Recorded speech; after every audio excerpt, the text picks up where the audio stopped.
If you're just tuning in to the Under-19 World Cup, as you tend to during the semi-finals, here's three things to look out for as I've followed India's tournament right through. First up, Kenafaka. He's the talk of the town. He is the boy wonder here in Benoni. He's the left-handed Rabada. He's the leading wicket taker of the tournament. He has 3 5-wicket hauls and as many Player of the Match awards. He has to do it for South Africa. The kind of form that India's batters are in, they've never even lost more than 4 wickets going into the last 10-15 overs. So if they don't have India in a 50 for 3 or a 30 for 3 situation, they could be in trouble because of India's batters being in such sublime form. Player and matchup to watch out for against Mafaka for me will be Singh. He's not amongst India's centurions, but he's looked like the most solid batter. The left-hander at the top will play a big part in neutralizing the threat of Mafaka. Second, let's flip it around. South Africa's openers, Luandre Pretorius and Steve Stoke, have scored nearly 40% of their team's runs, and they've done it at a strike rate of over 140. So they like to go all guns blazing.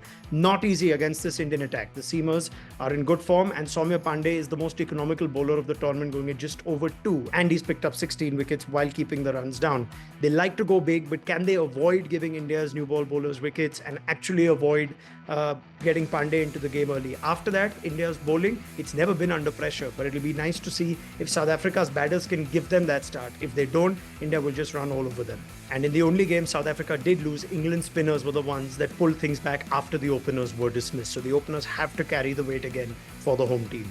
And third, let's give you an idea of the most important period of play because it can be predicted. India have batted first in every game, so I do not see them changing that for the semi-final. Even if they win the toss, they've only won 1 out of 5. South Africa seem like they're more comfortable chasing. Every time they batted first, they've lost their way after those openers have been dismissed, and they nearly stumbled the opening game against the West Indies.